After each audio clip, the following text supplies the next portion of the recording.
All right, so CMF Phone 1 buy nothing. 看上去不错，走去搞一台。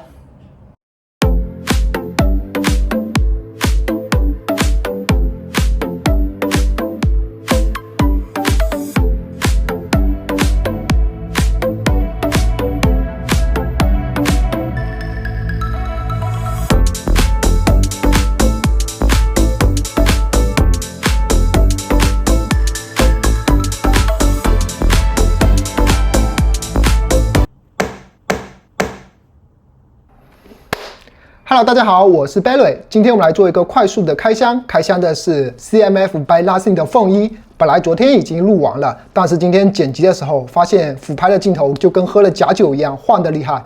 虽然我是一个家庭小作坊，但是我对品质还是有那么一点点的要求的。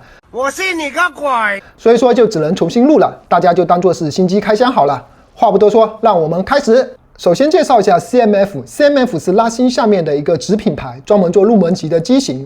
Phone 1是他们的第一款手机，类似于 iPhone 的 SE 系列，大家可以这么理解。机子的特色是运行拉星 OS 和模块化的后盖，你可以安装不同的配件。上一次听到模块化设计这个词，我还是个懵懂的少年，那时候应该是谷歌的 Project L， 可惜目前已经被谷歌干死了。Phone 1的话，目前有4款颜色，黑、橙、绿、蓝，但是市面上好像只能是买到绿色、蓝色跟黑色，橙色好像一直都是缺货的状态。手机的配置是8+120、8+256，但是我在亚马逊印度市场上有看到6+128的配置，说明这款手机针对的还是印度的市场。我在想 ，Nothing 为什么不来我们国内卷一卷呢？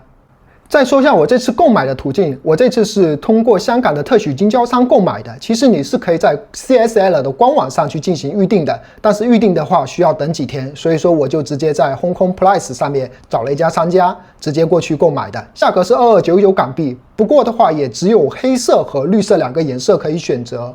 我个人感觉的话，绿色会好看一点，但是因为都可以换外壳嘛，所以说就无所谓了。然后配置的话，只有一款配置，就是8+256。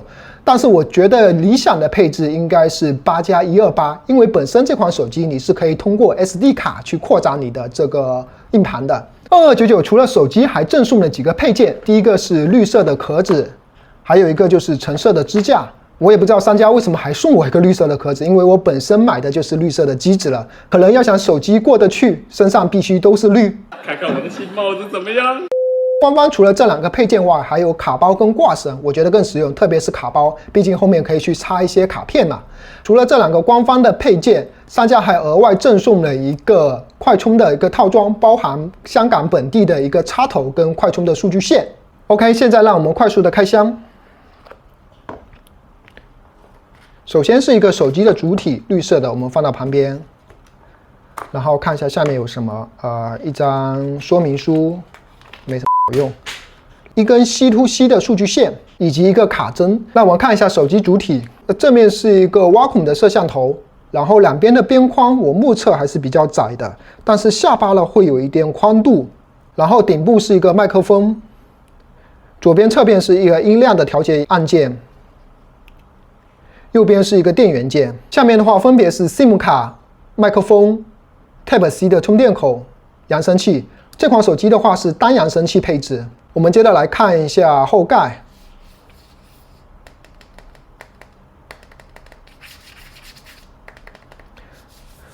是一个塑料的材质。然后摄像头的话是凸起的，这上面看上去是2颗摄像头，其实这个是个单摄像头的配置。上面的话是一个景深的传感器，下面才是真正的摄像头。然后旁边的话就是一个闪光灯。这款手机背面一共有5颗螺丝可以去拆卸，除了上面的1、2、3、4，这是个固定螺丝网。右下角还有一个装饰螺丝，其实它也是可以拆卸的。所以说一共有5个螺丝，当你全部拆卸完后，你就可以去换后盖。然后因为它的摄像头凸起和右下角这颗螺丝也是凸起的，所以说平放在桌面上的话，它是一个非常严重的跷跷板效应。我们来看一下后盖的配件，包含一个后盖，材质也是塑料的，还有一张说明书，以及一个卡针跟螺丝刀的一个组合。我记得上一次在手机里面送螺丝刀的还是锤子的 T1吧，不知道老罗看到后有什么感想？理解万岁！接着就是一个绿色的装饰螺丝，同样配色的一个 SIM 卡卡槽，它是支持2张 SIM 卡或者1张 SIM 卡跟 microSD 卡的组合，还有4颗螺丝。接着我们来看一下支架，颜色是橙色的。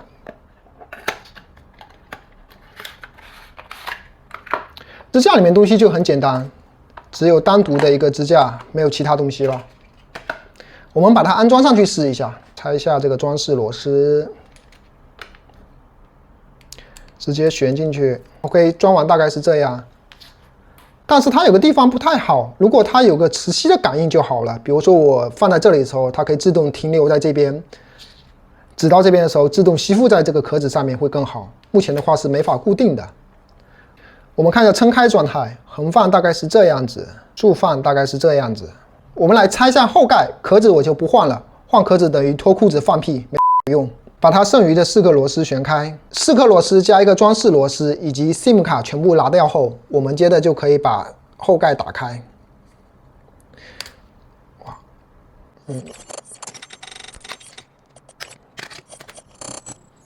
打开后，大家可以看到内部的做工，我觉得非常平整。除了2个摄像头、1个闪光灯，还可以看到一个大面积的电池。这块电池是不可拆卸的，它还特别在这边注明了，如果拆卸电池的话，机子会失去保修。最后我们开机看一下系统。手机运行的是 LuxIOS 2.6， 搭载的是安卓14的版本。这款手机如果你在中国内地使用，中国移动跟中国联通它也是支持 5G 网络的。OK， 以上就是今天的全部内容。如果你觉得不错的话，记得点赞、分享并订阅，就是对我最大的支持。接下来几天我会对这款手机进行一个深度的体验，然后再告诉大家我的体验心得。让我们下一个视频见。